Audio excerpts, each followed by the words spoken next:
I'm a low-level US government employee. I just saw something I wasn't supposed to see. You know that meme about how presidents and governors, after getting elected, look super shell-shocked and stressed the next time they make a public appearance? Like the first thing that happens after you come into power is that you're pulled into a room and told all of the secrets of the world? Well, turns out it's true. As a matter of fact, it's a VHS tape. The 4-hour tape was always a bit of an urban legend at the office. I'll be keeping the details of my role in government very vague, but to be absolutely clear, I am very low level. My role is caked between layers of bureaucracy, and in the grand scheme of things, it's a pretty inconsequential role. When you're working at my level, you're generally not privy to any high-level secrets. Yes, top-secret meetings did occasionally happen in our building, but my focus is pretty limited and heavily administrative. So, you do what any other department does when you're in the bottom rung of the hierarchy: you discuss rumors, rumblings, crazy conspiracy theories, and everything in between. It's water-cooler conversation for us. Man, I wonder what the folks at the top are doing right now, that kind of stuff. Out of all of the rumors that fluttered around the office, the 4-hour tape was always the one I found the most fascinating. The crux of it: once you reach the highest clearance level, you are sat down and shown this tape. None of us knew what the contents of the tape were, or if a tape like this even actually existed, but it was fun to speculate about it every now and then. Most of the time, we found with our little rumors and conspiracy theories, that the most mundane answer was usually the correct one. Life, in general, finds a way to surprise us with how boring everything can be. Now, there's something you should know about me before I continue. I'm a wimp. I'm meek, anxious, and generally restless. I'm a chronic rule follower. There is no part of me that wants to dig up secret documents and uncover the truth about what happens at the highest levels of government in our country. So when I discuss the events of 4 nights ago, please be mindful of that. I didn't ask for this. And I'm only sharing because I don't know how much time I have left anyway. And I can't live with this stuck in my conscience, alone. It was nighttime at the office. I'm known to be a bit of a chronic workaholic, and there was something I really wanted to get done before the week was over, so I was working later than usual. I went to print a document on what I thought was the printer in my immediate vicinity. The notification on my computer showed that my document was being printed, but I didn't hear any noise or paper coming out from my local printer. I checked the name of the device I selected, and it looked like I'd accidentally clicked on a printer that was being used on another floor. I sighed. In any normal circumstances, I probably would have just forgotten about that mistake and reprinted the documents on my local printer again. But our general management here is quite stringent on us making sure that all confidential documents are accounted for. We are not allowed to share department-specific documentation to other departments. Beepkit, I thought. I looked up a map in my inbox showing the locations of all of the company printers. Turns out, I'd accidentally clicked on the printer named Prince Charming on the 7th floor. Ha! Funny name. Off I went. I really should have just let it be. I got to the elevator and rode it up to the 7th floor. I emerged onto the mostly empty office area. In case you were wondering, the building I work in is huge. But I'd worked there long enough to know my way around it, so I knew the area surrounding the printer relatively well. I made my way through the hallways and eventually spotted the printer with my freshly printed papers minting it. I gave myself a mental pat on the back for continuing my lifelong streak of following the rules. As I went to grab the papers, I noticed some light buzz in a meeting room nearby. I looked through the window to see roughly 10 people hanging out around a snack table. In the room was a large old-looking TV on a cart, and rows of some of the fanciest folding chairs I'd ever seen, organized in a neat fashion. I didn't think much of it, and started walking off, until I heard the door open. Hey! Mr. Boskowitz, right? Jesus man, we were supposed to start 15 minutes ago. Get in here. What? No sorry, I think you have the wrong dash. I don't care why you're late, just get in here, grab a plate of snacks and sit down, we're starting soon. Put your phone in the bag, electronic watch in the bag, and anything else on your person that can be used to record audio or video, he responded hastily. Something about his sternness and tone short-circuited my brain. For guys like me, there is a third option beyond fight or flight. It's called the just go with it until it's over, also known as the captured rabbit strategy. I put my phone and my watch in the bag. I meekly tried to butt in with another "Sir, I'm not Mr. Boskowitz," but he had already pulled me into the room at this point. He closed the door and walked to the front by the TV. I thought about making a break for it, but I decided to just see it through at this point, hoping deep down that whatever was happening was as inconsequential as my job was. Everyone had their snack plates and were heading to their seats. I awkwardly grabbed a muffin from the snack table, put it on a napkin, and took a seat in the very back row. Everyone was spaced out from each other. It didn't seem like any of these folks knew one another. I quietly sighed at the thought of having to sit through some sort of boring informational seminar or irrelevant training session. After a few minutes of everyone settling in, the man who originally brought me into the room started talking. There was an equally serious guy standing next to him, and a Secret Service-looking fella standing in the corner. I started wondering to myself why we were going to watch a video off of a very old-school-looking TV. Felt like we were all back in elementary school or something. "Alright, I just need to do a final run-through before we get started," the man at the front said. "I know you all read through the emails and signed your releases. I just wanted to recap some ground rules. You're allowed to get up and grab another snack, but beyond that, we want you to pay full attention to the tape once it starts playing.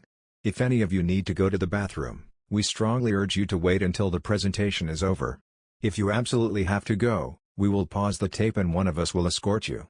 There is water in the corner by the snacks, cups are right there as well, and goes without saying, but any discussion of this presentation to folks who do not have top compartmented clearance is a breach of your terms of employment, a breach of your non-disclosure agreement, a breach of your multiple signed releases, a breach of the U.S. Criminal Code in the state of, redacted, and a breach of the conditions laid out by the Committee for the Protection and Preservation of Human Consciousness."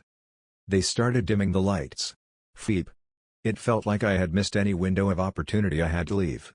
Too late. That committee name he highlighted sounded way above my clearance level. One of the men at the front of the room pulled out a VHS tape from a bag, and very slowly and securely put it into a VHS player. He pressed play. I took a deep breath.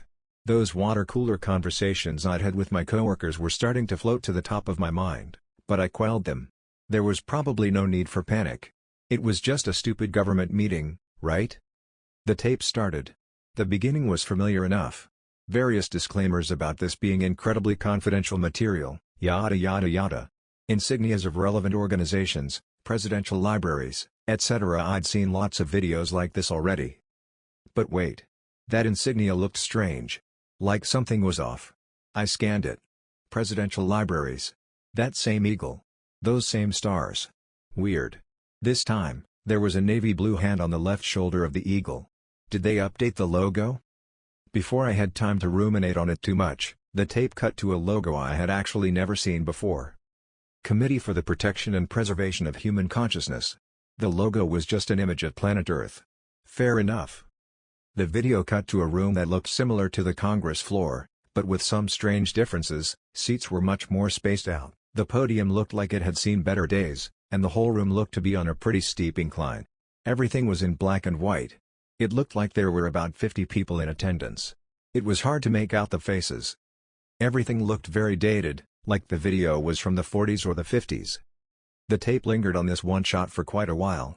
Minutes passed. I noticed what looked to be a choir, all in outfit and perfectly huddled next to each other, standing in one of the corners of the room. It really felt like I shouldn't have been seeing this. None of this was meant for my eyes. After a few more minutes, the tape abruptly cut to an awkward angle video of a man speaking at the podium in the room. It was too zoomed in, enough that you couldn't see his eyes or his hair. It didn't look all that professional. I couldn't tell who he was. He spoke. "Members of the Committee for the Protection and Preservation of Human Consciousness, I thank you all for coming tonight. We are lucky to be in the good graces of our visitors today. Without rehashing our painful history." The tape cut to a camera slowly panning over all of the faces of the folks seated in the room. The attendees looked pained. Somber. The man continued his speech as the camera continued panning over the committee. "We can acknowledge that the journey to this moment has been an arduous one. I am pleased to say that humanity, faced with a dire ultimatum, has come to a majority decision. To our esteemed guests from across the solar system, we are thankful for the opportunity you have given us to negotiate with you." I felt adrenaline. Pheep. We had made contact with extraterrestrial life. This was the truth. Maybe, like the saying went, the truth would set me free. Before I outline the decision taken by humanity, I want to, from the bottom of my heart, thank the brilliant representatives from all of the nations of the world, who came together to ensure that this decision was taken with utmost responsibility, care, and appreciation for our human species. I am aware that this was not a unanimous decision. Sheep, what did that mean? I felt the sweat on my brow. I felt nausea coming in. I awkwardly and slowly took a bite of the muffin. The tape returned to a now corrected angle of the speaker at the podium. His eyes were visible. They looked strained. Like they'd seen multiple versions of Beep. To the nations who still disagree, he continued, I thank you nonetheless for accepting the majority decision. May this moment, which will be held in secrecy throughout the rest of time, be appreciated as a critical milestone for human civilization. Tonight is not a victory. It is a somber moment. However, we were faced with two options. Extinction. Or accepting the agreement. We made our choice, and I believe time will show that this was the right decision. What was this? I hereby announce that we accept the agreement provided by our special guests who have chosen to go by the name, Redacted. The intergalactic species known as, Redacted, will allow humanity on planet Earth to continue to populate, grow, and innovate. In return, all governments of the world will honor the promise. He needed to spit it out. What the beep was this agreement? We will not be covering every element of the agreement in this session. I will, however, highlight the main points. At this point, the video showed the man at the podium looking down. He was reading off of something. For the first time, he looked nervous. Scared. I saw some humanity in him. We honor the agreement that, Redacted, hold the right to visit planet Earth on a recurring basis. They will be allowed to consume, for the basis of nourishment, a majority of the human population on planet Earth. After every visit, the remaining humans on Earth will be expected to breed and grow to capacity in time for the next visit. We acknowledge that we will maintain a parallel history which will be shared with our world's population, to ensure that humanity stays motivated to continue existing as a species. This parallel history may suggest that mass extinction events are the results of man-made folly, as opposed to the work of external forces. For the first time, my fight-or-flight response was actually flight. I wanted to escape, but I didn't know what I'd even be running from. The last visit by, Redacted, was approximately in the year 1346 and it lasted 7 years. We will continue to honor our parallel history about this event. I just wanted it to end. The next visit, which will not be met with resistance, will be in the year 2028 and will run for one full calendar year on Earth, marking a 675-year gap between the last significant visit by the species known as, Redacted. This visiting cadence is expected to speed up over time, as the remaining humans continue to sharpen their focus on building technology to allow humanity to reproduce in a speedy and productive manner. Jesus Christ. Our planet is a beep farm. I wanted to look away, but I couldn't. The tape cut away to a larger view of the Congress-like room, the somber committee members in attendance, and the members of the choir in the corner, who I could only imagine looked horrified. Where were the visitors? Why couldn't I see them? The camera then panned to a number of larger, empty seats, the same slow style of video panning as the one that happened earlier with the committee members. No visible entities in the seats, but the seats themselves looked blurry. The man at the podium carried on with his speech, as the camera pan on those blurry seats continued. We should acknowledge the privilege of knowing that there is indeed life in the cosmos, that extraterrestrial life has chosen to visit our planet, and that the cycle and balance provided by nature extends beyond the confines of planet Earth. Much like humanity has found its place on Earth in the food chain, we acknowledge our place in the divine order of things when encountered with beings of greater power, understanding, cognitive function, and evolutionary progression. Beep beep, I shouldn't have stayed late at work. I should have made my identity clear from the very beginning. I knew that I wasn't supposed to see this. And while beep, it really looked like the speaker was about to cry. While the process of consumption is a painful and lengthy one, we respect the trade-off that comes with the preservation of our species. We also acknowledge, as part of the promise, that substitutes for human life in the form of clones, should we discover that technology in the future, or other living species, will never function as viable alternatives for nourishment, the speaker continued. I didn't need to know this. This whole thing was way too specific for me. Our final major acknowledgement, as part of this agreement, is that we accept, Redacted, as the Great Almighty. As the entities we will now refer to as God. God, as an interstellar species, has revealed itself to us, and thus, the continued existence of, Redacted, is now the true priority of the people of our planet. We are blessed to play a part in the continuation of God. In God we trust. Amen. The tape then cut to footage of the choir, as the speaker continued. We bless our visitors with this gift. A performance of the national anthems of all major nations of the world will now commence. Audio of a very loud backing track of the Star-Spangled Banner started playing from the video as my stomach sank. The tape showed footage of the choir singing on top of the track. Not sure if it was because they were scared for their lives, but I could really tell they were singing their hearts out. As they sang, the camera continued to pan over the blurry seats. They finished singing the anthem, and suddenly... Fast forwarding. Beep beep. I had forgotten I was sitting in a room. I had disengaged from the video for a brief moment. I had mentally returned to the present day. This was our world. This was our beep lives. The men at the front continued fast-forwarding through the tape. It looked like they were skipping through performances of the other national anthems. The fast-forwarding went on for a while. Every small while, it looked like a new choir group was entering the Congress-like room to sing a different national anthem. On and on the tape went. I had to fight the urge to pass out. One of the men at the front of our room, standing next to the TV, started speaking up. "We are legally obligated to get to the end of this tape, but you don't need to look at the rest of it. Please feel free to look down, or close your eyes, or grab a snack," he said. I noticed the others seated in the room were taking that advice. Most of them decided to look straight down. For some weird reason, I couldn't look away. The fast-forwarding progressed. On the tape, it was yet another choir group joining to perform an anthem. And then another. And then another. It looked like we were near the end. The fast-forwarding now showed a conversation between the man at the podium, and another man who was whispering in his ear. The man at the podium was vehemently shaking his head. The other man continued whispering. This continued on. Eventually, there was a quick moment of the man at the podium begrudgingly nodding. The last few fast-forwarded moments of the tape remain burned in my memory to this very moment. They were pandemonium. The attendees were sitting in their chairs, frozen, shivering, crying. The people in the various choirs were running around the rooms in fast motion, as blurry spots started covering them and ungodly things started happening to them. Beep.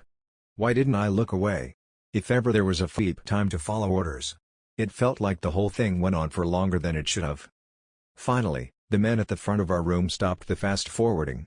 They pressed play on the tape to cover the very final moment. In the tape, the man at the podium, clearly emotional, spoke his final line. "The agreement has been ratified by, redacted. Thank you all for attending." The final shot of the video is the full room.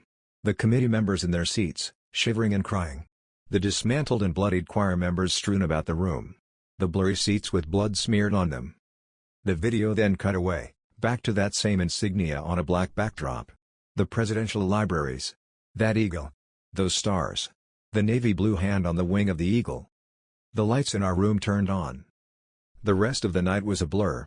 The men at the front of the room told us it was best for us to sit for an hour to digest the information. No discussion about the video was allowed to take place. When we were ready to stand, we were allowed to leave and go home.